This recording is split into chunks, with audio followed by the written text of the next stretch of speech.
Kuremekedza baba vamabhungu vari pakati pedu. Ndinotenda kuti kana dema muri violent men muchifumba zvibhakera mufundisi vachiuya vakazvimba kuno ministry day isingafambi handiti. But I want to acknowledge your presence nokuremekedzai muzita raJesu Kristu. Amen. Ndoda kuremekedzawo zvekare utungamiri hwose huri pakati pedu. Tanzwa kuti kuna gosa, kuna president, kune vestewardship, pane vaimbi vakapfeka maambassadors for Christ. Mese tinokuremekedzai muzita raJesu Kristu. Amen. Ndoda kukwasawo mai chocha, mai Runa ku foni yanga ichitikana ikarega kudavirwa. Voice note, message, reminder makuseni yadouya service yedu sakanga makuti inotangana 9:30. Tivaroverewo maoko. Amen. Hallelujah. Nasi izuva re-Thanksgiving handiti tichifamba netheme inoti Thanksgiving harvest handiti. Thanksgiving chini harvest. Mufundisi pavanga vachitaura ndabata kuti gore rejubilee. Ameno kuti ndizvo here handiti. Saka Thanksgiving harvest tiri mugore rejubilee. Pana ane mota iri padhuze pano? Hausahla ndimboti upe motikari. Pana ane mota iri padhuze? Ndiani? Dimi ndokumbira kamota yenyu inogona kuya padhoa. Tungoda kungoita a simple exercise. Inogona kuya padhoa. Chakumbira muitore mota yenyu muimise padhoa yakatarisa uko patinoiona handiti. Patinoona dhora ayo handiti. Mota ichiuya mufundisi vachitimbira halo handiti. Right, halo imimi munogona kuitora kunge a greeting handiti. But ukaverenga bhuku raHebrews rinotaura kuti vaprofita zvivimbiso zvaMwari vakazviona zviri kure, vakazvikwazisa, vakazvimbundira handiti. So halo is what is prophetic handiti. So kana chiti halo, you are saying hello to my project handiti. Vasina kuchata, you are saying hello to my wedding handiti. Asina utano ari kurwara uri kuti halo utano ndandanzwa nekurwara. So that song is very what? Prophetic handiti. Vamwe vachienda kumhiri kwemakumbwa zvako zvichiramba, iwo uri kuti halo Australia, halo USA handiti. Vamwe mascholarship achiramba, iwo uri kuti mumweya halo handiti. Mumba musina mufaro handiti ka uri kuti halo kujoy handiti. So that song is very what? Prophetic. Halo handiti handei mufundisi. Hello.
Muridze mota anonzani?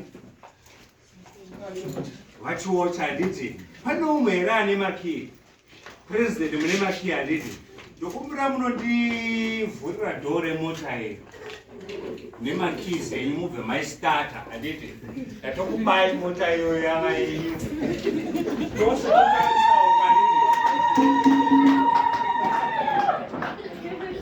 tose totarisawo kanini vari kubvira dhoo remota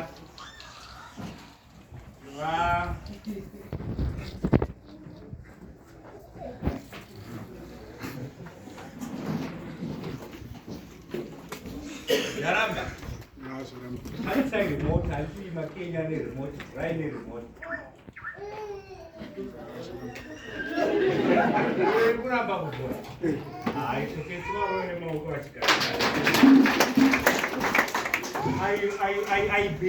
I believe Ludama anointed keys. And is it? The guy is Shandisha Amfundis. I am not told my keys Amfundis. Nokuti munotaura kuti kune anointed bracelet, anointed oil, pamwepo zvinoda anointed keys. Handiti yevanhu vamwari. Ndiani anganondivhurirawo mota iyi? Mufundisi hatingavatumi naye. Zvinoda woshipa izvi. Woshipa. Achishandisa anointed keys. Akunostarta mota.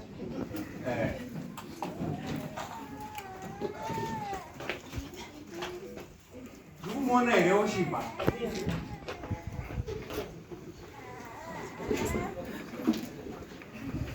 Maybe zvoda kuti umboshipa pishana. Wasimudza maoko mudenga. Umboshipa pishana ipapo.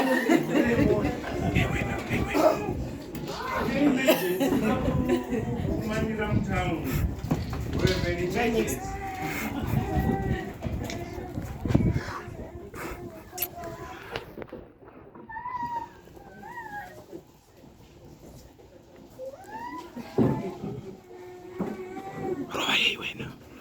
the worshiper is using anointed keys, but what does it say?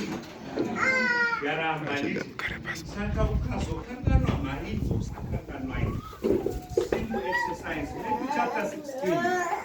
Maybe chapter 16, verse 16 to 19. Can I sign up now? Maybe chapter 16. Chapter 8, verse 10. Deuteronomy chapter 8, verse 10. Then Deuteronomy chapter 8, verse 18. Deuteronomy chapter 8, verse 18. Deuteronomy chapter 8, verse 10. Then challenge maybe chapter 16, from verse 16 to 19. So no Israel Thanksgiving harvest, and it is. And our subtopic is the seed and the tongue key. And it is.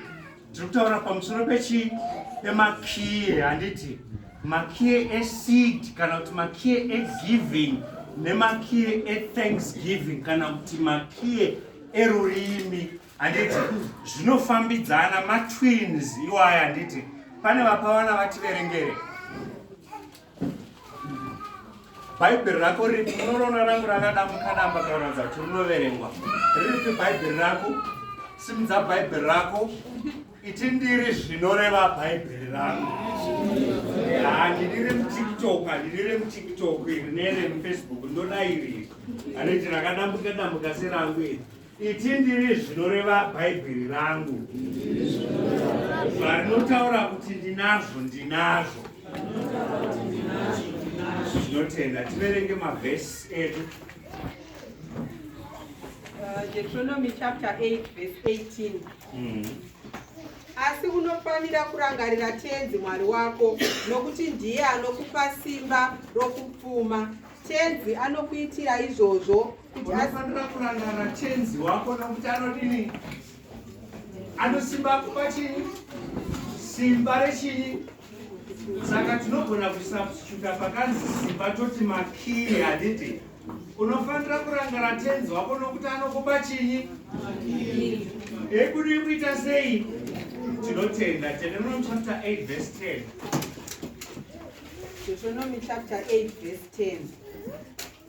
Uchadya ukaguta uchizotenda tenzi Mwari wako pamusoro penyika yakanaka ikadai yaakakupa. Uchadya ugoita sei? Ugoita sei?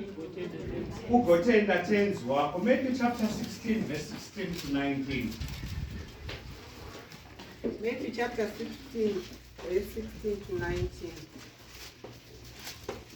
Mugare kuno padhuze nokuti hai muchange muchiverengawo mavhesi akati. Saka mukagara magarira kuno padhuze.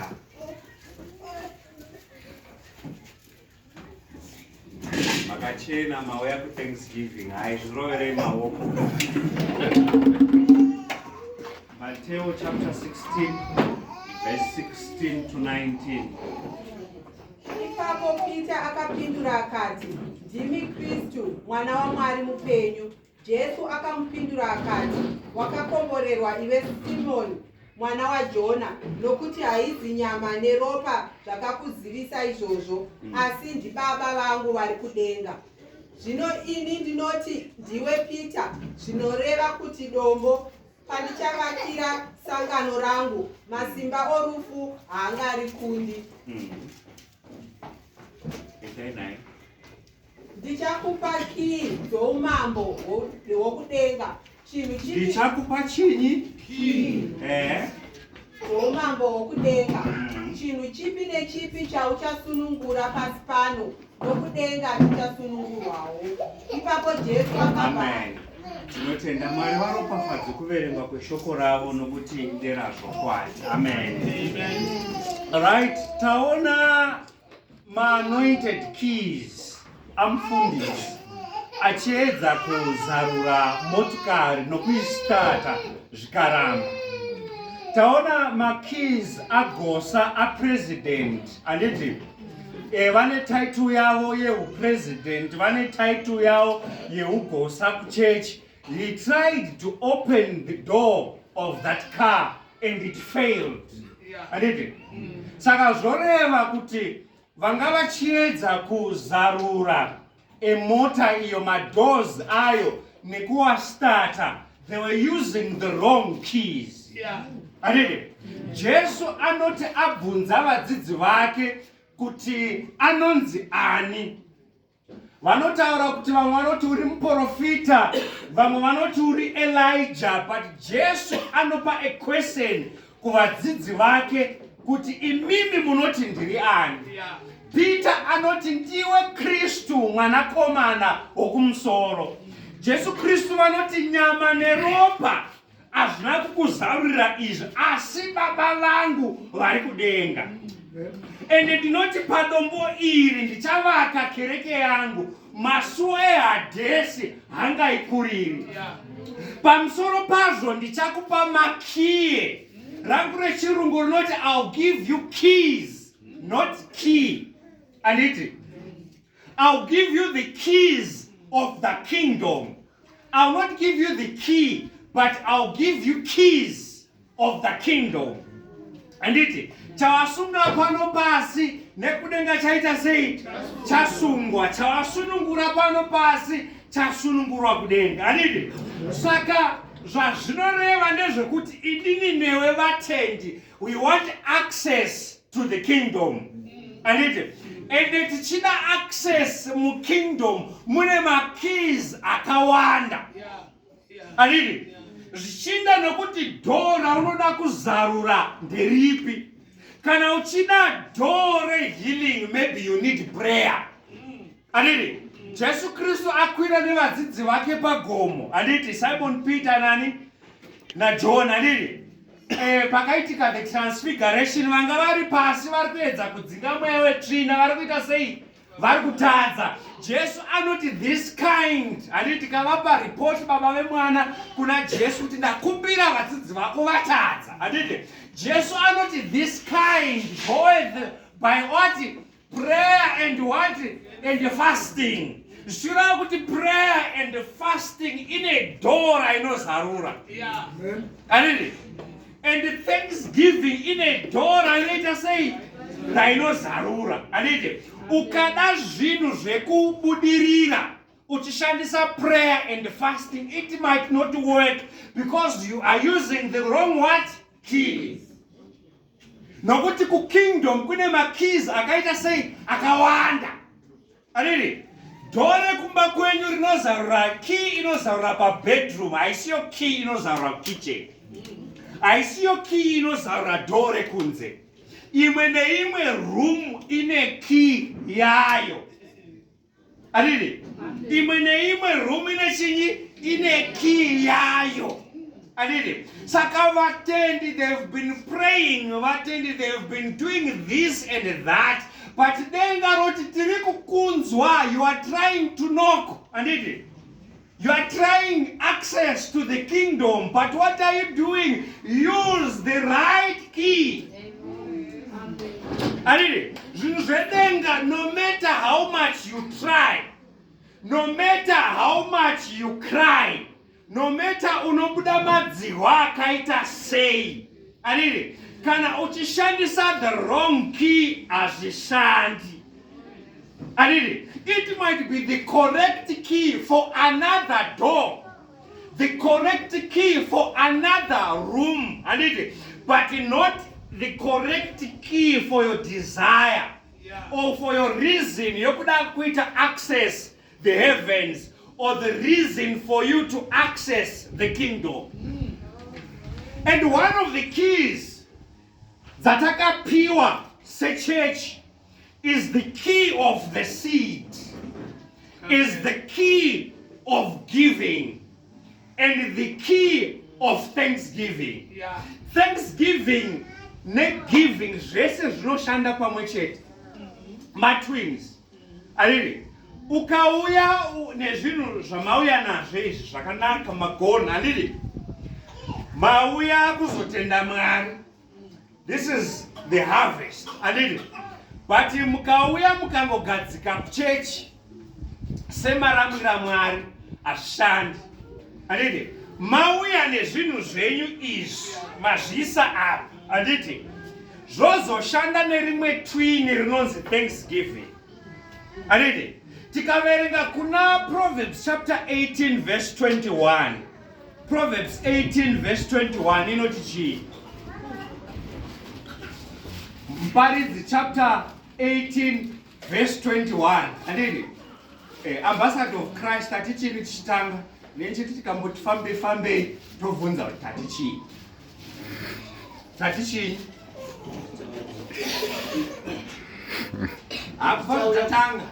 Nafunza kuti mandisumudza ndikanoshandisa wrong key. Matitaura kuzotenda Mwari, ngatiwe nemwoyo wedu zvakanyatsa kunaka, tenda Mwari zvinotisidzira zvakanaka. Anditi, Proverbs 18 verse 21. Proverbs 18 verse 21. Rufu kana upenyu huri pasi pesimba rorurimi, vanavo vanowana michero yamabasa aro. Death and life are on the power of the what? Of the tongue. Anditi, rufu kana upenyu huri mukii yechinyi yerurimi. Anditi, saka wauya neseed yako, wauya nechipo chako, anditi, wakuda kushanda. Andi munoziva pane dzimwe dzimba dzinoti usati waisa key pane key blocker. Amenoti zvishiriko kuti pane key blocker, anditi, same door yoro unotanga washandisa imwe key wobvisa chinyi key blocker. Anditi, same door yoro ugozoshandisa key inotena kuti door ite sei rivhurike. But zvese izvi zviri pachinyi pa same door. Anditi, so thanksgiving, anditi, is the key for the what? For the door. Anditi, and giving, anditi, is also the key for the what? For the same door. Zvinoshanda kunge matwins, zvinhu izvi zviri chinyi zviri zviviri. Anditi, kana ukati ndinotenda Jehovah pasina the real appreciation, Bible roti kutenda kusina mabasa kwakaita sei? Bible roti udza kuti thou shall not appear before the Lord what? empty-handed. Anditi wauya hako kuzotenda Mwari, ndauya kuzokutendai Mwari. Anditi ndauya netanki. Anditi but Mwari on the top of that ndiri kuuya nekey inonzi chinyi, the seed. And this seed, this key inonzi the seed, this key inonzi the tongue has worked wonders. Yeah. Even from the days of Old Testament. Kusvika pamazuva anhasi, vanoshandisa, vanoziva kuti makey iwaya anoshanda, they enjoy Chikristu. Adidi? Vanoziva kuti makey iwaya anoshanda, vari kunakirwa nechinyi? NeChikristu. Ndimayani? Catherine. Mani? Catherine. Mai Catherine tati chini chitanga.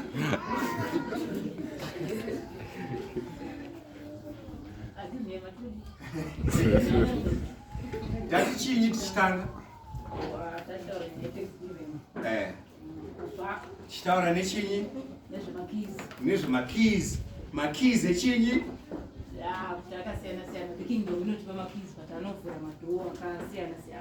Ava vasina confidence, ava varovere maoko vakatereka. Adidi? So ngatidei pana Luke chapter 17 verse 11 to 19. Luke chapter 17 verse 11 to 19. Luke chapter 17 verse 11 to 19. Zvino kuzoti achienda Jerusarema, akafamba nomumuganho yenyika dzeSamaria neGarirea. Ipapo akasvika pano mumwe musha, ndokusangana navanhu 10 vaiva namaperembudzi. Vakamira vari chinhambwe naye, ndokudaidzira vachiti, nhai Jesu tenzi, dotinzwiraiwo tsitsi. Zvino kuzoti Jesu akavaona akati kwavari, endai mundoonana navashumiri vaMwari. Zvino vachienda ikoko, vakapora vachiri munzira. Zvino mumwe wavo paakaona kuti apora, akabva adzoka akavonga Mwari achiita zvokudaidzira. Akazviwisira pasi, akazvambarara pamberi petsoka dzaJesu achimutenda. Zvino iyeyu aiva muSamaria. Ipapo Jesu akati, ko handiti vanhu varapwa 10 here? Ko vapfumbamwe varipiko? Amen.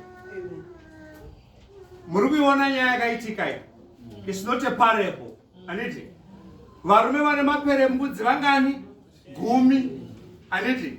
Vakadanidzira kuna Jesu because vanhu vanga vane maperembudzi 10 zvaita sei zvaifunuka. Anditi? Skin yaita sei yaibva. Anditi? Vaichenuruka because of what? Leprosy. Anditi? Saka they were not supposed kusangana nechinyi nevanhu because they were considered sevanhu vakaita sei vakasviba. Saka vari kure vanoshedzera kuna Jesu. Anditi? Jesu tioneiwo. Anditi? Jesu Kristu anoti endai munozviratidza kunani? Kuna muprista. Anditi? But vari munzira vachienda, skin became normal. Anditi? Kusoseona kuvava kumuviri kwaita sei kukangopera. Vari munzira vasati vasvika kumuprista, vachienda kunozviratidza kuchinyi? Kumuprista. The issue was ku Old Testament munhu aiti kana ane maperembudzi, kana achirwara aidzingirwa kunze kwechinyi? Kweguta. Anditi? But kana achinge apora aifanira kuzonozviratidza kunani? Kuna muprista. Muprista odeclare kuti munhu uyu asisina chinyi? Maperembudzi, and is now accepted back into the what? Into the society or into the community. Saka these people, they're going kuna muprista kunoongororwa nekudeclarewa kuti maperembudzi aita sei apera. Anditi? And vachienda kumuprista vose vari 10 vakapora, but only one returned to Jesus. And kuratidza kuti Mwari vari so concerned nethanksgiving nekuonga Jesu Kristu vanoti ko manga musiri 10 here? Ko vamwe 9 vari kupi? And vamwe 9 vanga vari maIsraelites. Uyu akadzoka anga ari muchinyi? muSamaria. MuSamaria vainzi maColored. Adidi? They were half Israel, half mapagans. Adidi?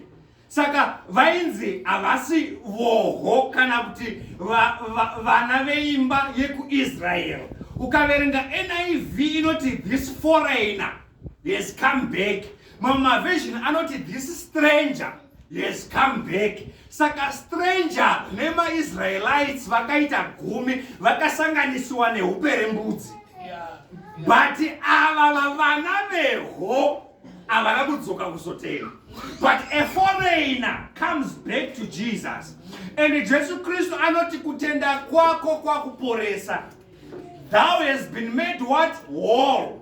Aniti, zvazvinoreva ndezvokuti vamwe vaya vakapora 9 kana vakasangana nevamwe vane maperembudzi nyange vapora vaigona kuita yamunoti chinyi imi vekuchipatara reinfection. Aniti, but uyu wakanzi kuti thou has been made whole, it means for the rest of his life munhu iye hachaiti chinyi maperembudzi, because you have not been only healed but you have been made what? Whole. So Mwari kana kuti denga is very concerned nechini ne thanksgiving. Saka mutendi should be your lifestyle. It should be a culture yekudzidza kuita sei kuonga Mwari. Ariti tikaverenga kuna mapisarema 103 inoti bless the Lord all what? Oh my soul. You know the Psalms 103. Psalms 103 David tagau. Iyo 103. Rumbidza tenzi iwe mweya wangu, nezvose zviri mukati mangu, ngazvirumbidze zita rake rinoyera. Rumbidza tenzi iwe mweya wangu, urege kukanganwa makomborero ake. Urege kukanganwa chinyi makomborero ake ose. Pataverenga kuna Deuteronomy, hanzi kana wadla waguta usakanganwa kuita sei? Usakanganwa kuita sei? Usakanganwa kutenda Mwari. Kana wadla waita sei? Waguta usakanganwa kuita sei?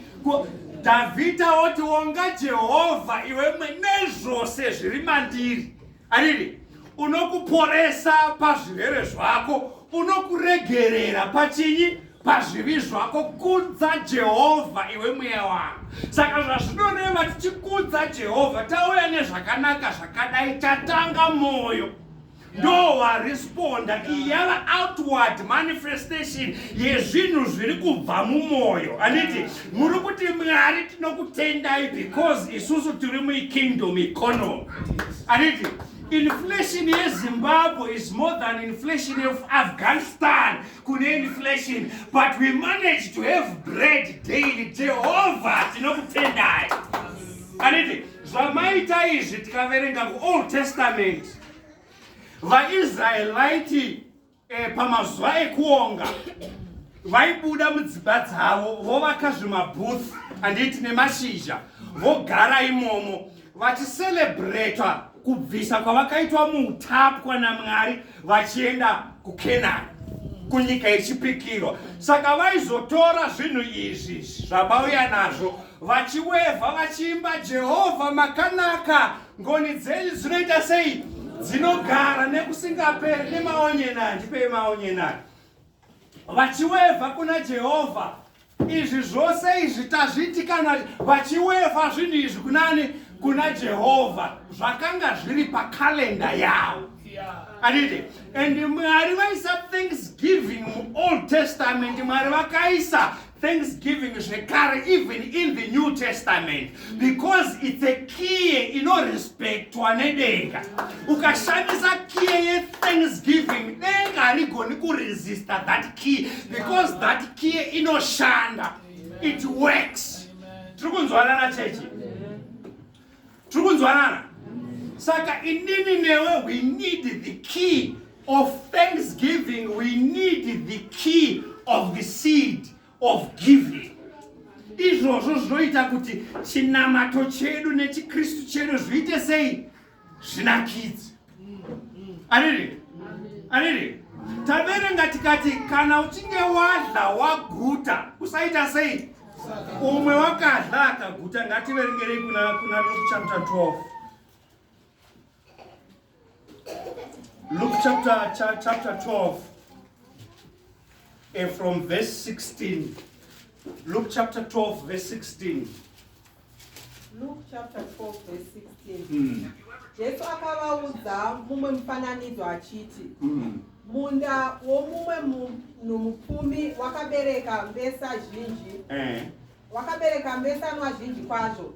Munhu uyu akafunga mumwoyo make kuti chiko chandingaite, handina pekuisa mbesanwa dzangu.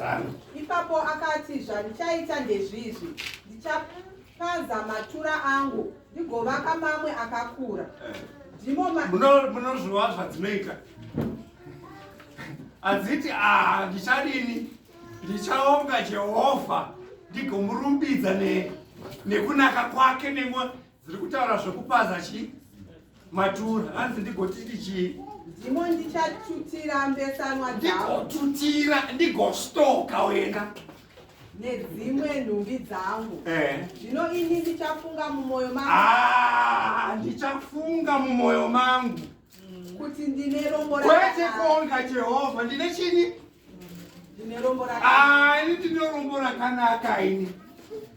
Ndine nhumbi dzangu. I'm sorted.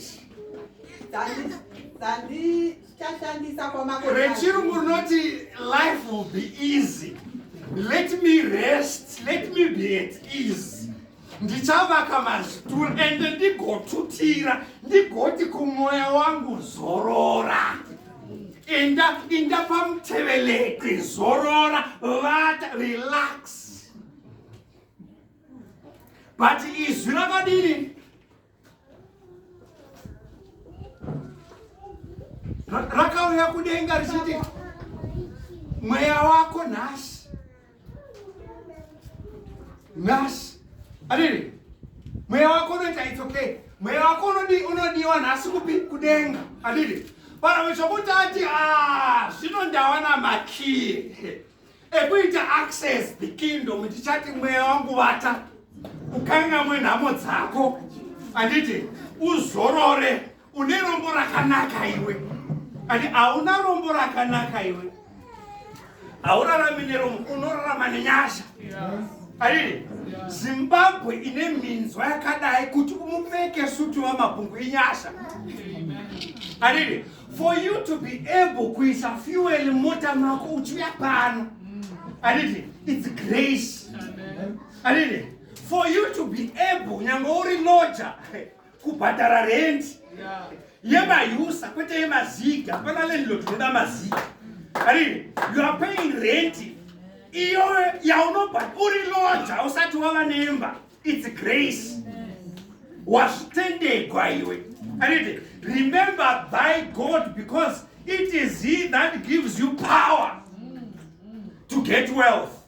Adini? Uyu wakapiwa power paverengwa apa. Aditi? But hana kuwana power rekuenjoya. Saka Mwari kana vakupa power yekuwana upfumi, vanokupa power yekuenjoya. Aditi? Vamwe vane buildings, vane pfuma. Aditi? Zvokuti Andre zvinonama kamakuseni ane shuga, haenjoyi mari yacho. Aditi? Aditi? Umwe ane zimota rino rakabereka mavhiri kumashure. Aditi? Rine mazilaiti ekuti kana rikakuteya usiku unobuda mugoti. But akati ari drive makumba anozvimba. Ndikagara for a long time, ndakagara pasi makumba anoita sei. They have wealth, but they don't have the keys to what to enjoy. Saka kana Mwari vatipa zvakanaka, kana Mwari vatikomborera, you need that covering, you need that grace to enjoy. So it is very key as a church. And the problem yedu emachechi akaita sana United Methodist, sana Lutheran, takajaira kuti tinopiwa nemamissionaries, tinodonategwa. But it is the other way around. I'm glad nepamuri nhasi pandakauya pano tatiri pavhu panza. Arere, but pane vanhu vakati imba yaJehovha aigari yakadai. Arere, and uri kuona zvinhu zvichiita zvichibudira unokangama kuti aiwa seed yako iya yawakapa iya anditi ndo iri kukonzera kuti zvinhu zviite sei zvikufambire. Ngativerengei kuna Acts.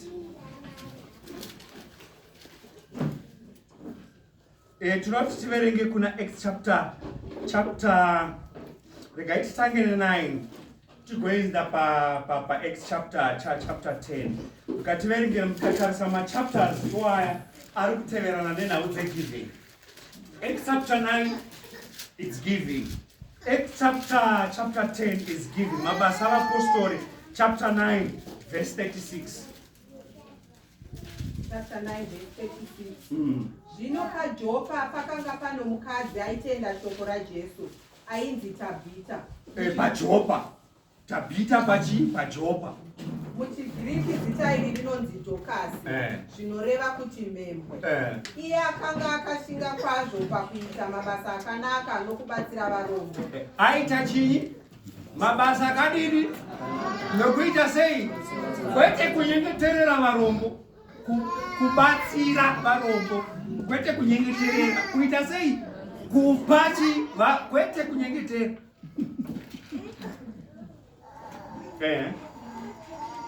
Zvino pamazuva iwayo iye akarwara ndokufa. Iye wakarwara ndokuita sei? Ndokufa.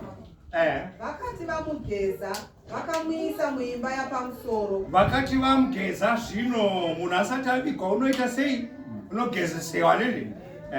Zvino guta reRidha zvarakanga riri pedyo neJopa, vadzidzi vakatuma varume vaviri kuti vandokumbira Pita kuti auye, vachiti kurumidzai kuuya. Usanonoke kwete. Ipapo Pita akasimuka akaenda navo. Akati asvika vakamuisa kuimba yapamusoro. Chirikadzi dzakamira naye dzichichema. Vakamuratidza mbatya dzose dzokupfeka. Havana kumupa marecording ema prayers aita. Vakamuratidza mbatya dzaaita sei dzaisonewa naTabhita naDhokasi. Tarisa uone Peter vachimuratidza maapron, vachimuratidza macoats aita sei aisonewa naDhokasi achipa varombo, achipa nemawidows kaari kuchema kuna Peter. Peter akaita sei? Zvino Peter akavabudisa panze vese akapfugama pasi akanamata. Wakatarisa kwakanga kune chitunha ndokuti Tabhita muka. Tabhita wakamutsiwa nei? Tabhita hana kumutsiwa nemaprayers kubva kuvakafa. Tabhita hana kumutsiwa nekuimba. Tabhita wakamutsiwa kuvakafa negiving yake. Nothing else. Hapana kunzi waiintasida. Anditi kuintasida kwakanaka nakuti chechi sanamata. Anditi kuintasida kunovu ikiye yayo. Anditi ichataugwa mumusi kiye kuintasida. Apa tiri kutaura kiye yechinyi yegiving. Anditi yakatomutsa munhu kuvakafa. Anditi Tabhita, you have to rise from the dead. Ukontinue nemabasa akanaka. Chirikadzi zvepaJopa dzachema. Anditi Acts chapter 10 verse 4.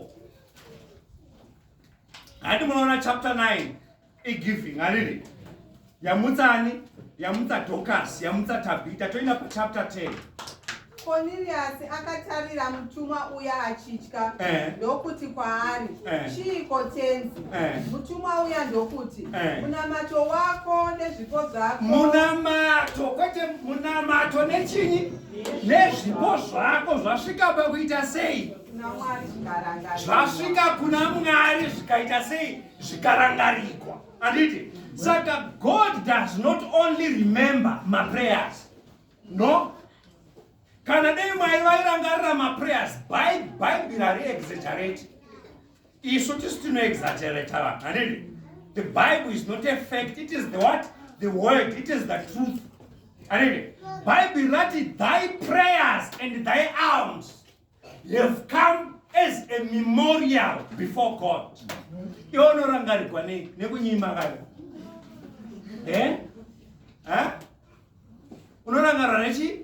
nekunyima kade tati nenguva tatichaverenga even the story yaNabal. Makamomunzwa munhu ainzi Nabal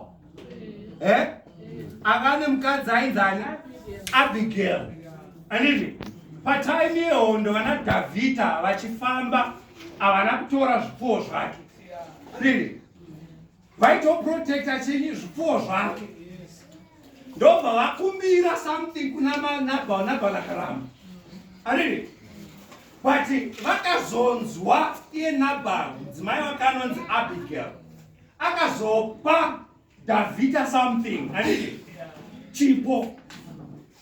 But Nabal anzwa kuti mudzimai apa hanzi nebhayibheri wakakuvara mumwoyo, wakadhirika emotionally.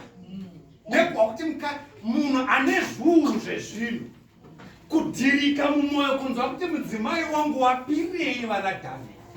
Hanzi to the extent yekuti the Lord slew him. Negreediness, nekunyima. Apa wafa apa mukadzi wakusara achita waDhavhidha. Nekunyima. Akazoita mukadzi waDhavhidha kaAbigail. Makaiverenga ndimacho. Akazoita chi mukadzi wani waDhavhidha. The key of giving. Really? Unga uchimotaya this and this, this and this, you need the keys of heaven. Yes. And where you open, it shall be opened. And where you close, it shall be closed. But use the right key. Alright. Shandisa chini key chayo. Alright. 2 Kings chapter 4 verse 8. Verse 8. And wamfundisi mchiti mne makahosta meno kuti musangano kana kuti chi. Kuhosta musangano kwakanaka. But pane imwe level yokuti hauhosti musangano unohosta Mwari. Tikaverenga kuna Genesis chapter 18 verse 3. Genesis chapter 18 verse 3 chakaiti. Genesis chapter 3 verse 18. Okay, tinogona kuverenga because of time and living. Apa tunomanyire pio. This is what the things give you. Toda mari yako. Toda nechi nezvipo zvako. Toda chi mari yako. Kuno toida mari yako. Genesis chapter 18 verse 3. Then Genesis chapter 22 verse 10. Then also reference kuna 2 Kings chapter 4 verse 8. 2 Kings chapter 4 verse 8. You chime in. Genesis chapter 18 verse 8, 9 and 10. Genesis 18. Now moving at verse 3, 8, 9 and 10.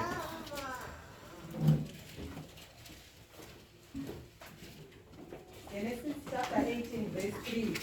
Akati ike wangu kana muchinge mati nzira tsitsi regai henyu kupfuura pamuranda wenyu. Toenda paverse 3. Kana mati nzira tsitsi Abraham, he saw three men approaching, and pavakauya anovanyengetedza kuti please do not leave. Kana mandi nzira tsitsi chinyi garai pano. Anditi verse 8. Zvino akatora mukaka wakakora nomukaka mumbishi nemhuru iya yaakanga agadzira akazvipereka kwavari akaramba amire pavari munyasi momuti ivo vachidya. Ivo vakabva voti kwaari, ko Sara mukadzi wako aripiko? Sara mukadzi wako aripi? Iye akati ari mudumbamo. Tenzi akati zvirokwazvo kana gore ropera ndichauyazve kwauri nenguva iyoyo. Mubate shoko rokuti pagore ropera panguva chinyi iyoyo. Gore roita sei? Ropera panguva chinyi iyoyo. Sara mukadzi wako achava nomwana. Mapedza amen. 2 Kings chapter 4 verse 8. 2 Kings chapter 4 verse 8. Rechirungu roti according in the next season, according to the time of what? Of life. Irati gore ropera panguva chinyi iyoyo. Anditi umwe munhu akadzvara muna January asati aita sei? akohwa February wakaita sei wakadzvara handiti to the extent yokuti kana muri marriage makuita makakatano handiti umwe achiti unoda kuoneregwa kuchechi uri kutambisa chini mari but the word is saying in the next season according to the time of what life handiti denga harina seed inoora seed kondo inogona kuita dzimwe mbesa dzinoorera pasi nepana kwete denga handiti denga every seed germinates. It's a principle of what? Of heaven. Munzi imwe neimwe yadzvagwa inoita sei inomera. Zvino mumwe musi Elisha akapfuura napamusha weShunemu. Paigara mumwe mukadzi akanga akapfuma.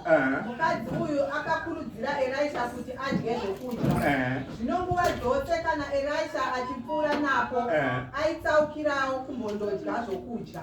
Mukadzi uya akati kumurume wake, "Inzwai, ndaona kuti uyu ndiye munhu mutsvene waMwari." Ndaona kuti United Methodist ichechi yaMwari.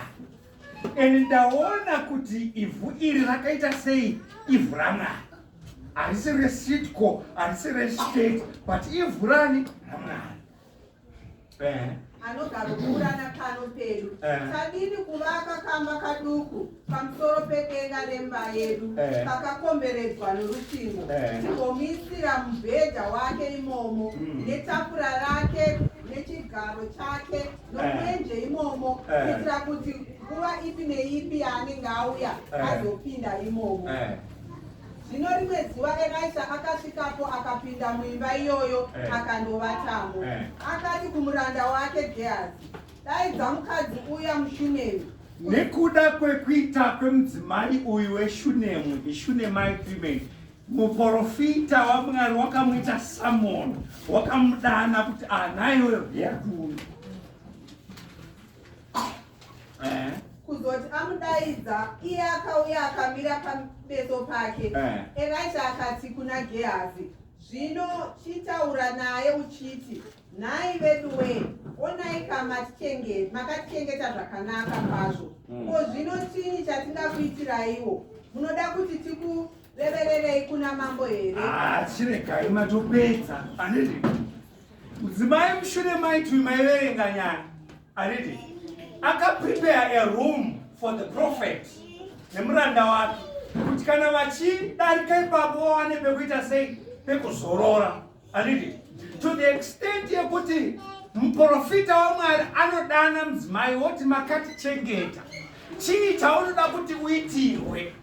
Tonotaura here naCaptain, tonotaura here namambo. Handiti kusvika mukadzi ataura akati, "Aiwa, ndigere zvakanaka ina, I don't need anything. Ndigere nechinyi nevanhu vekwangu." Handiti kusvika muprofita naGehazi vaita an investigation. Ngatiti an investigation. Investigation kuti chii chiri kuleka pamunhu uyu. Gehazi akati, "Hawana mwana." Handiti you see, denga rakasvika pakuita investigation kuti chii chiri kushota munhu uyu. Iwe kuita kwako doesn't promote an investigation. Kana denga richiita investigation, roinvesta kaita chii kunyima kwako nekuudza vamwe kuti muri kutambisa mari nokudhirisa chechi kuti imwe muri kunotesa vana vevafundisi. Vana vevafundisi vanodza vachiguta imwe muchikwangwani. If kana denga richiita investigation about you, ringaita chini? I believe after this Thanksgiving today, denga richaita investigation about me. I don't know about you, but denga rinombofanira kumboita a fact finding mission. Ani tinoona makomishini anogadzwa nehurumende kuinvestigate vana Harare chinichi denga nhasi. After this there should be a commission of inquiry kuti chii chiri kuleka mumunhu uyu. Mwana here ari kuleka, utano here huri kuleka, kugadzikana here kwepfungwa kuri kuleka. Handiti denga roita chini investigation. And Thanksgiving, imwe point yatona kuti bate chinopedzisa. Thanksgiving inoita preserve my blessings. Inoita preserve my blessings. You see, mamiro akaita Zimbabwe, ma statistics, everenga ma statistics nezuro.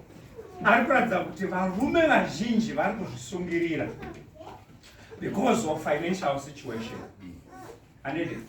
People are depressed. Vamwe vakatanga vane mari, they are failing to adjust to the new normal. Kuti andaimbovana zvasasisi. People are committing what? Suicide. Ndinotenda kuti rimwe gore mufundisi inga musangano wemadzimai panongofanira ngoivawo netopic inonzi suicide. Vanhu voziva kuti suicide, is it an option or what? Isusu church kwedu kwatopinda uri komwe mukomana kubulawayo, inandisinganyatsomuziva but mukoma wake takakambatesa. Mukomana wanga agara akangonyarara. To the extent kuti mukoma aishanda kuSouth Africa akamboti ndakukubhadharira ticket uye kuSouth Africa kuma-psychiatrist nema-psychologist vambokupa counseling because anga asingataura zvinoita sei zvomunetsa. Abhukirwa ticket pafirst jet paBulawayo. Most of you makaiverenga nyaya. Ndege yasara neabout an hour kuti simuke, 45 minutes kuti simuke, ndokuzvisungirira mumatoilets pa-airport paBulawayo. And the story actually was there on the news. So people are depressed because of financial situation. Vangavanazo, they are failing to adjust. Even here in Zvishavane, we know some days back someone who shot himself with a gun because of debts, queried financial situation. But you will remind, you have a reason to what? To thank the Lord. Vamwe vanogona kuemulata kuti denda ndiri uyo anofamba nezimota ari kuzvikwereta hauzivi. Hauzivi kuti munhu iyeye is burning usiku mupfungwa, that person literally cannot sleep. They are burning. So Thanksgiving preserves my blessings. Kuti even mangwana mota iyo ikaita accident, you have a reason to thank the Lord. Bible wrote, the joy of the Lord is the what? Is my strength. Tikaverenga kuna makoroni kuti chii chingatiparadzanisa nerudo rwaMwari. You are here munhu ari pano uya pa Thanksgiving akachoboka.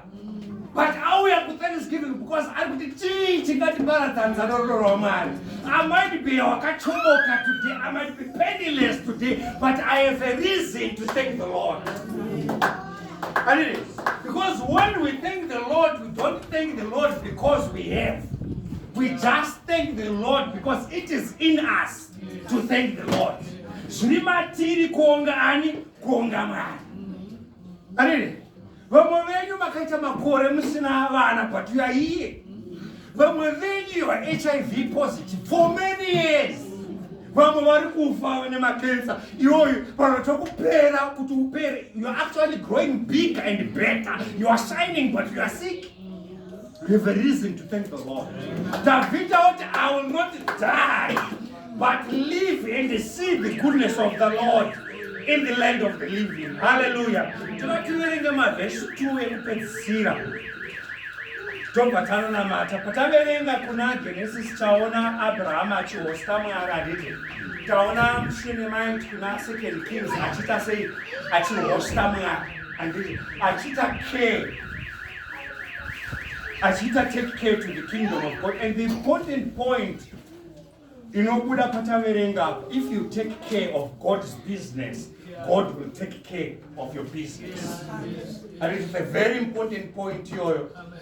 The Shunammite woman is taking care of the prophet who's on a mandate, who's on a mission, and to restore to restore religion or to restore righteousness in the land of Israel, and it is taking care of God's business. So if you take care of God's business, God will take care of your business. If you neglect God's business, God will also neglect your what? Your business. Luke chapter 6, verse 38. Then to Zoverenga. Kuna Genesis chapter 22, verse 10. Doma verse ekupedzisira a. Doma verse ekupedzisira a. Luke chapter 6, verse 38. Luke chapter 6, verse 38. Ipai nemi muchapiwawo. Inzwa. Ipa, aniti. Kana Mwari wapa Mwari havakupeni chiero chako. Aniti. Pane inonzi the heavenly measure. Kana kuti the kingdom measure. Aniti. Iwewe paunopa Mwari, that's a human measure. Aniti. Palevu yako yaunoita sei yaunonzwisisa. Aniti. But Bible inotiudza kuti ask and it shall be what? Given unto you. Aniti. Apa yotiudza give.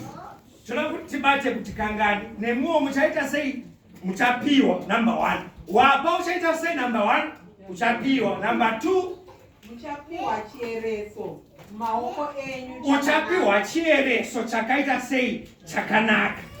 Anditi chakatsindigwa. Anditi chozunguzikwa. Anditi chotsindirwa chiero chakanaka. Anditi chotsikirirwa choita sei chokuratidza kuti hapana kana chinofanira kuita sei kusara. Anditi imezha yauri kuita sei yauri kupiwa ai shona ndichadoigoni chinoita sei chinomupfumvumvu chiri chiyero uchiita sei uchipiwa nokuti chiereso chamunoera nacho munoererwawo nacho. Nokuti chiyero chaunoita sei chaunoera nacho munoita sei munoererwawo nacho. Give and it shall be what? Given unto you, and with a good measure, and pressed what?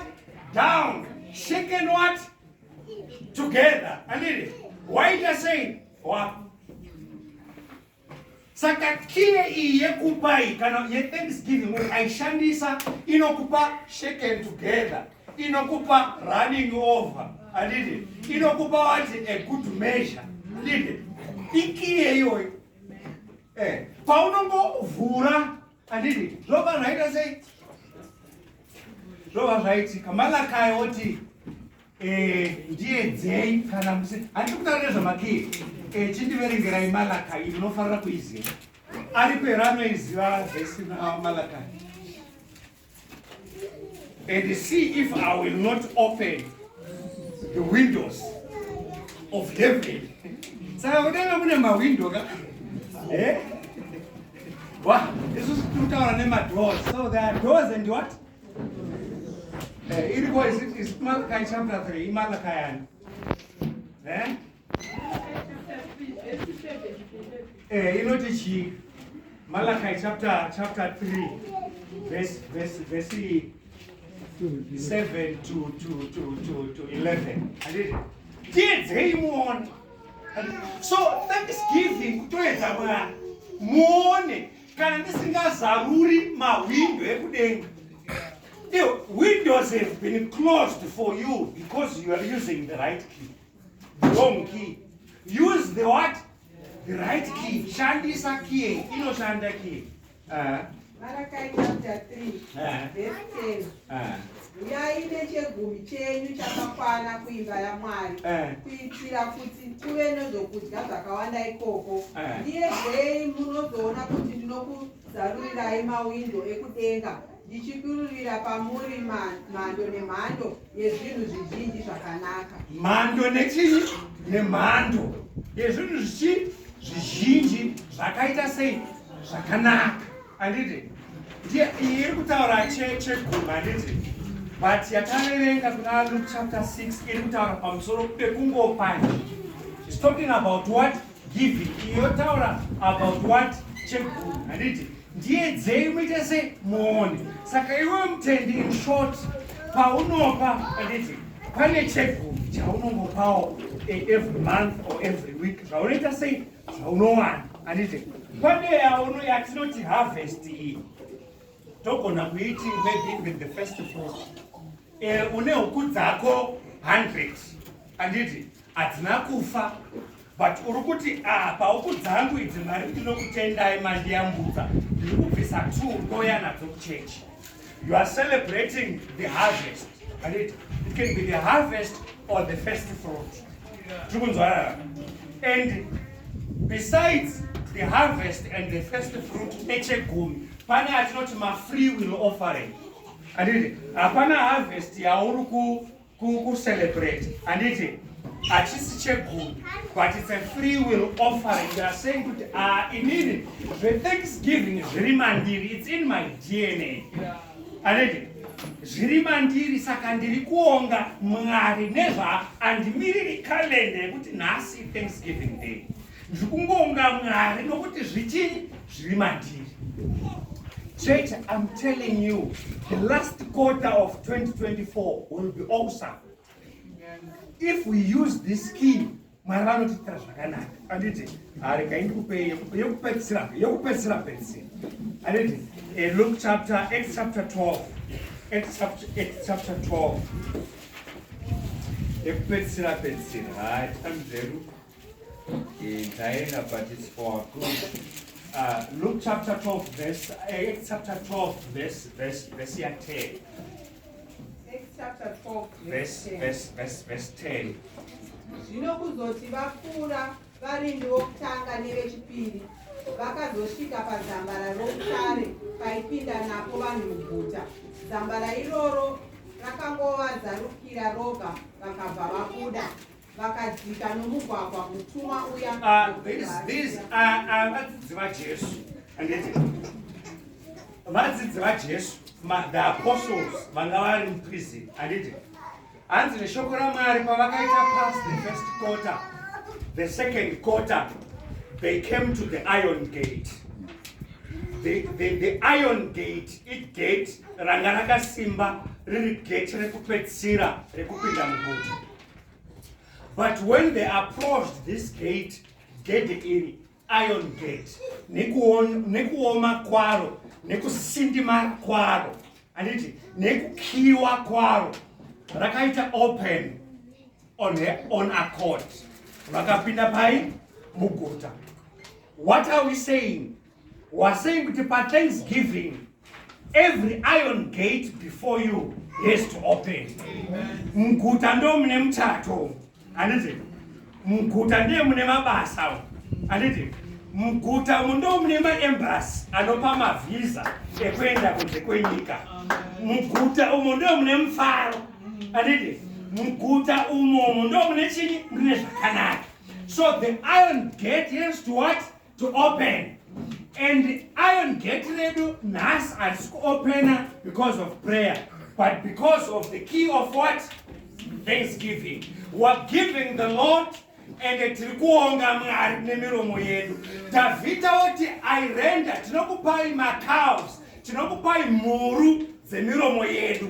Kuratidza kuti Jehovha tinokuongai nemiromo yedu. Kudzai Jehovha nokuti wakanaka, ngoni dzake dzinogara nekusingaperi. Enter his courts with what? With thanksgiving. Handiti kana uchiuya kuna Mwari usasvika pachechi uchipopota. Handiti svinga uchionga Mwari, Mwari ndinokutendai nemurume wangu. Handiti kunyange hakasati atendeuka, nokutendai nokuti ndinaye. Mwari ndinokutendai kunyange nanzi ndakupfeka maglazi, nokutendai nokuti I can afford to have them. Mwari ndinokutendai kusimira kwandakaita. Lord, I thank you. So we have every reason to what? to thank the Lord. Davida uti kunyange ndikafamba mumupata omvuri worufu handingangote chinhu nokuti mimi munenge muneni. Whether I'm in the valley, whether I'm on the top of the mountain, whether I'm on the straight road, whether I'm alone, whether I'm in a crowd, I have a reason to thank the Lord.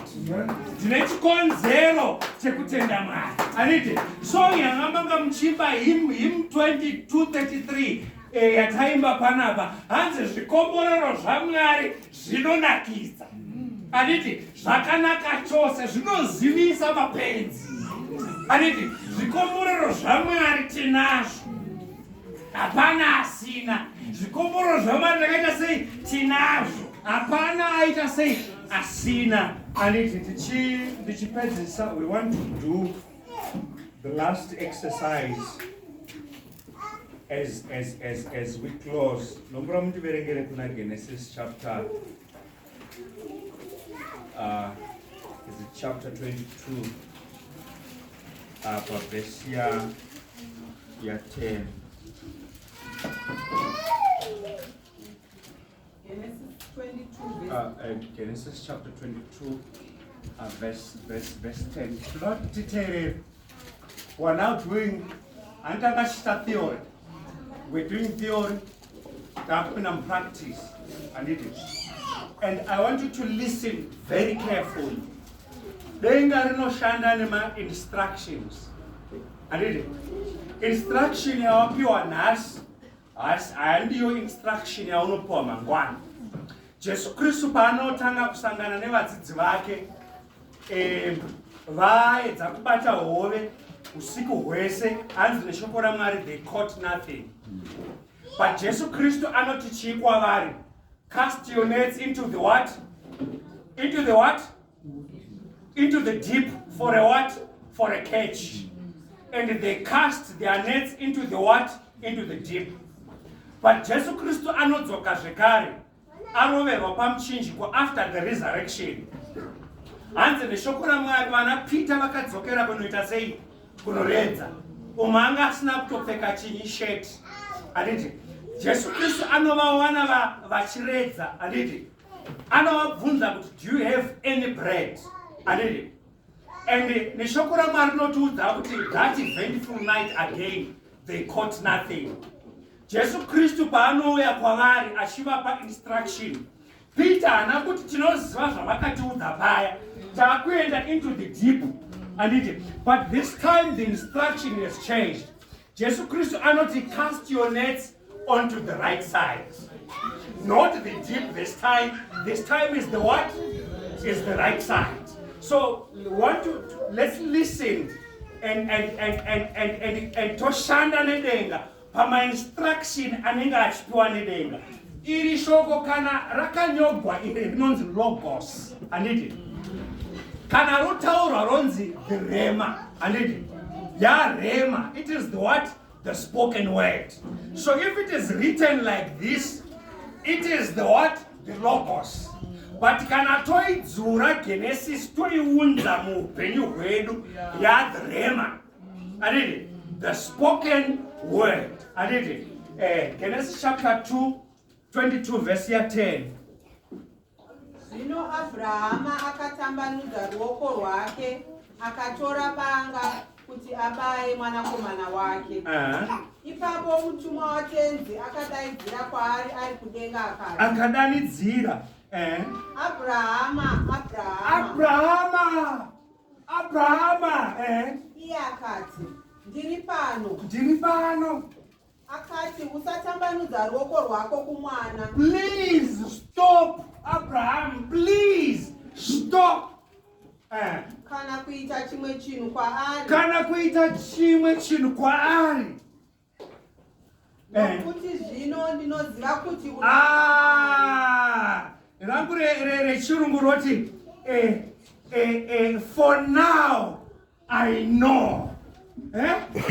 For now I know that thou fearest God. Unozva Mwari tinomuti is the Alpha and the Omega. Ndiye muvambi, ndiye wokutanga nekupedza, the A and the Z. Don't Nokuti he is the omniscient God. He knows the end from the what? From the beginning. Anoziva zvese. Tikaverenga Bible zvekare, Jesu Kristu anoti kunyange vhudzi rako rakaita sei? Rakaverengwa. Iyo rekutenga nerako zvese zvakaverenga Mwari anoziva nhamba. Vhudzi rako riri musoro. Rinoita sei? Rakaverengwa. Mwari vachiziva zvinhu to detail. Vataura naAbraham kuti anobayira mwana. Abraham aita comply. Atova mu-action. Vanoti stop. For now I know. Abraham nanchiti ndinokuziva. Nandisingakuzivi.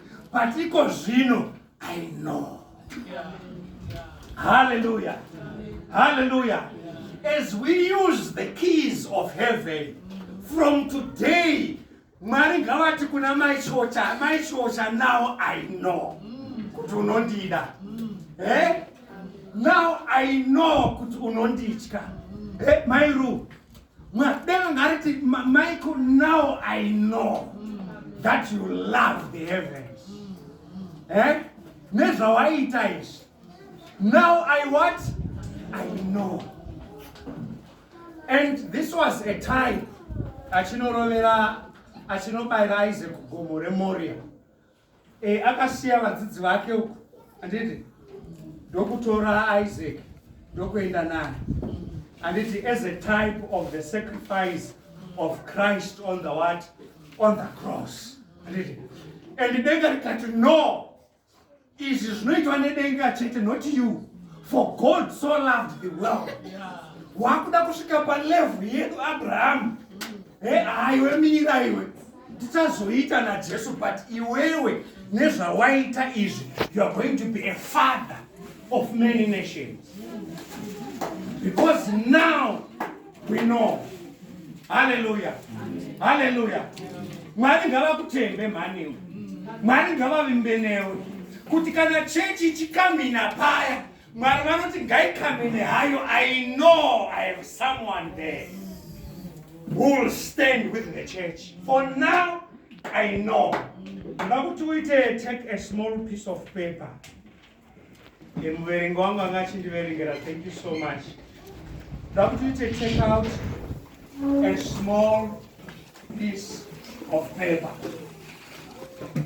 This is the practical session. Take out a small piece of paper.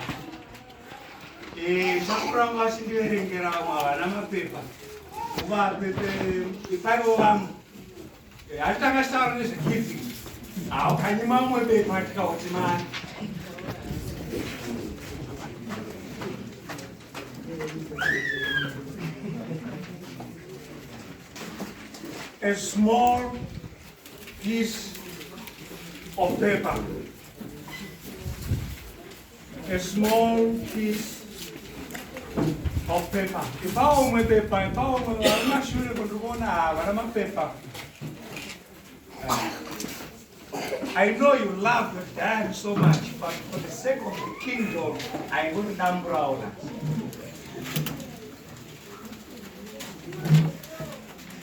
I'm a paper. I'm a paper. I fell on my paper. Fire on my paper. Jeepers.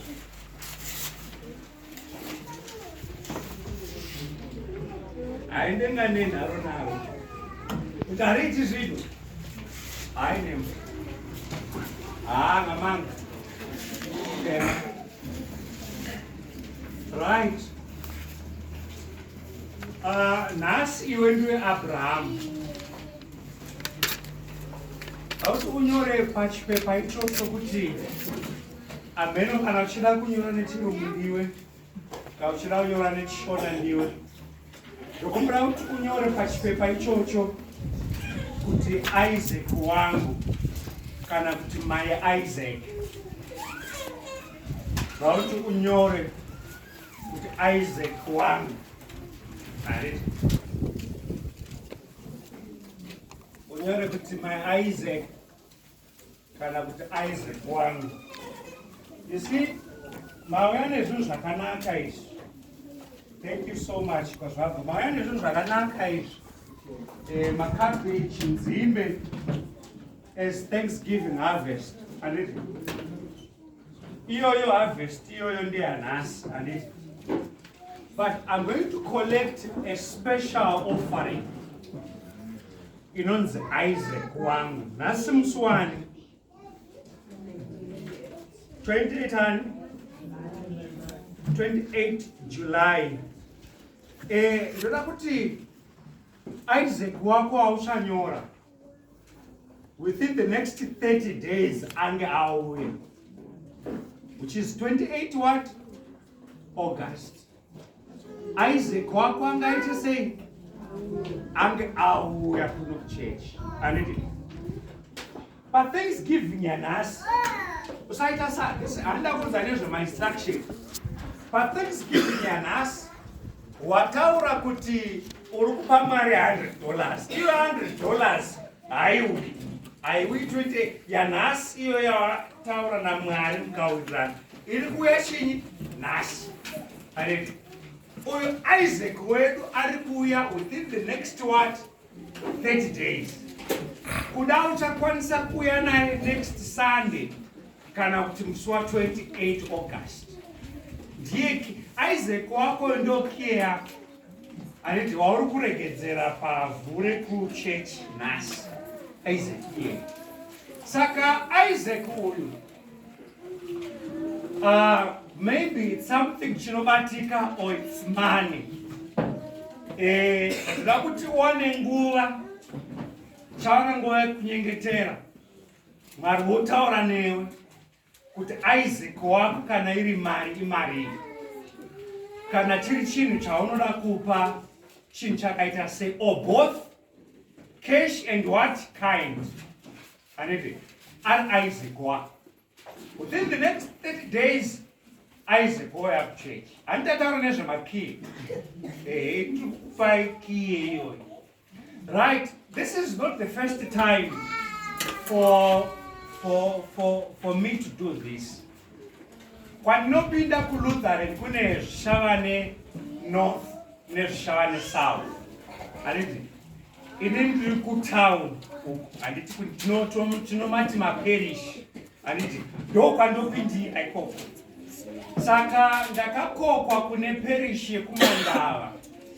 Vanga vane musangano weEaster kunoitwa mabasa. Anditi. Tikaita zvaIsaac wedu izvozvo zvatiri kuita nhasi. Taita zvaIsaac wedu zvatiri kuita izvezvi sezvatiri kuita nhasi. Ndandasiya motikari one day ndichienda kubasa. Then one lady picked me up. Ndichienda kubasa zvikanzi kozi vanhu vekumandava ndivazivi. Vakawanda. Handiti. Kweva ndinopinda vakawanda vekumandava handivazivi vese. Handiti. Zvikanzi tatiri kumusangano waanamai tinovati vashandiri kuLutheran. Tatiri kumusangano wevashandiri. Pane vamwe mai vandivinga. Vakati ndiri kuhwa kuti ndine chikwereti. Ndiri kuhwa kuti I should give my Isaac now without fail. Handiti. Mai ava vaindiudza nditreasure kumandava. Kanzi ndiri kunzwa mai ava tatiri paruwadzano kucamp. Vava vari kucamp vaseri pamandava outside mandava. Ndiri kuhwa kuti nhasi without fail I should give my Isaac. Tanga taita zvemonth end izvezvi but isati yava month end. I'm sure she wanted to give month end but vakanzwa kuti nhasi Isaac wavo ari Jew. Hanzi mai vavo vakauya pavakangondipa mari yavo yatatanyora pasi. Vari kumatoilets she collapsed and died. So in other words, denga raivaudza kuti shamwari nyaya iya yavakaita musuya gadzirisa. Nhasi unodiwa kudenga but siya waita sei wakadzivisa. So these things that I'm telling you, they are spiritual things. Nasi mwe mota nanchina kuyana yaramba kumukanda yanika probox. Takatapura ukuthi vamumai vanoimaidewa some 2-3 weeks back. Zvikazochiranga nhau yaIsaac egoreriya. Kati tanzi iri ndaiva nemunyaviri usingaperi ndaikwenya hatine munyaviri. But do you know kuti taita zvaIsaac hatina kumbozoita munyaviri futi? Neniko ndakatendeuka. Unoziva upote uchiparidzawo iwe. Mwari vanokurangaridza zvimwe zvinhu zvaunenge waparidza wotendeukavo iwe. Handiti? Anzi handine munyaviri.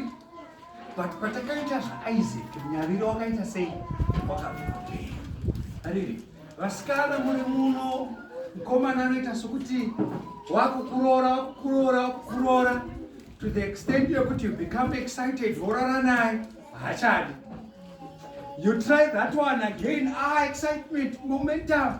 Zvoita sokuti today I'm giving you the key. This key will preserve your blessings. This key ichakuvhurira mawindo edenga. Handiti? Vamwe venyu munoona vana vachishayina vachiuya nemota dzakanzi GP. Handiti? Wako hawine chinhu.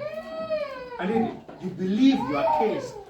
Vana unovachiva vari muRandburg umo vachinakirwa muSouth Africa, muCape Town umo vane vachikwira makomo vati kuna hadzo.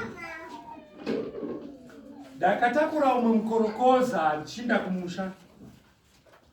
Saka vakati ndine mari yakashota, ndakamubhadharisa ndikati ini handiwi urombo mukorokoza. Because makorokoza munoita mari. Zvikanzi shamwari imundurira murombo zvanhasi. Zvaunotaura unodini? Unorevesa.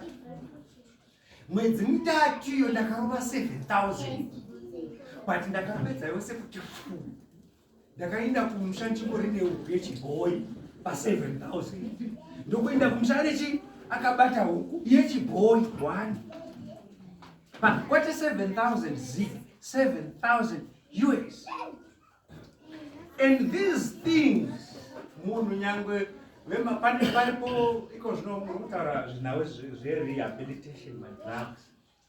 Vana vari madrugs. One of the keys that you can use to stop that is thanksgiving. Rehabilitation cannot work. I have a friend, when I'm myself, I know that rehabilitation, going, I want to relapse, cannot do it. What's okay? It needs God. Pane muimbi akamboimba anonzi Charles Sharamba. Akaimba song mindiro iripo. Hanzi shamu haipedze musikanza wemwana. Kana jera haipedze musikanza wababa. Chinoigona iropa repamuchinjikwa. Chinostopa musikanza wababa asipawedza kuti kune HIV baba munobva. Munobva ndimo vachiita. Chinogona iropa repamuchinjikwa. Chinogona makiye ekudenga. Hallelujah. Hallelujah. Vamwe venyu chibereko makanzi une cancer yechibereko. Vamwe chinoora vachifa asiwe you are there. Handiti? Vamwe mazamu anoora necancer. Mari iripo. Medical aid iripo. Zamu rigoita segoal. The cancer. Handiti? But chinongochengeta munhu ndimwari. Hallelujah. Hallelujah. And now we are to giving, thanksgiving, not only in the church, even people that took you to school, baba vako vakakuendesa to school, you have an opportunity to thank them. It might not be a big something, but baba ndakutengera ibelt rokuti musunge muchiuno nezvamakaindiitira. Mai ndodoro muchipota muchindituka muchipopota popota, but for the fact you took me to school, I respect that. Hallelujah. Vamwe venyu vakachengetwa nema-stepmother, nema-stepfather. That stepmother could have poisoned you, but you are here. But akakuchengeta munhu iyeyo usamudadira. Hallelujah. Hallelujah. Saka, we will sing a song as I'm not going to tell you any amount. I see Lord to him and put it. 5,000. No. I want you to have a heart-to-heart conversation with the Spirit of God. Marhobokuza kuti Isaac wako akamira sei. Ugoya uti Mwari ndauya nezikii rinonzi Isaac Mwari here. Hallelujah. That's the you might pray for something and it Mfundisi, I know you are a prayer warrior. Munogara mchitesa hapa msuru. Munamata mfundisi unoshanda too much. And it but pani pangu panongo shanda. It has to be given. Akuna kunzi neshoko la Mwari, pray and it shall be given to you. Give. I give you the keys of the kingdom. Where you open, it shall be opened. Death and life are on the power of the tongue, and they that love it shall eat the fruit thereof. And it is. Who change 3 minus 1 is equal to 10, equal to 2. Pauneti to have this, I say, what's you say? Nofunga tikataura. It's now almost 12:30 unofandira kupera church. And this is kana pane muimbi tingapiwa and vatichazoita I'm going to pray for every one of you. Nasi chashamfamfundi and paunenge uchiuya naIsaac wako kana tine offering yako mfundisa vasikuzo kubata utanga kunamata newe one on one. As you pass by, she'll be standing here. She's going to just put a hand on your forehead as you pass by. But without one a time of meditation, time yekunzvera. Whatever she goes, kuti Isaac wako. And what Isaac wangu? Usanyora kuti Isaac. It's Isaac wangu. And it's my Isaac. Kana wanyora zvawanyora zvaizvozvishauya zvaiswa mubhasiketi umo. And chakumbira for accountability purposes unyore zita rako kuitira kuti mubati wechikwama kana ozorekoda ozoziva kuti ndiyani. And nyamwe mufundisi kana ozonamata vachizva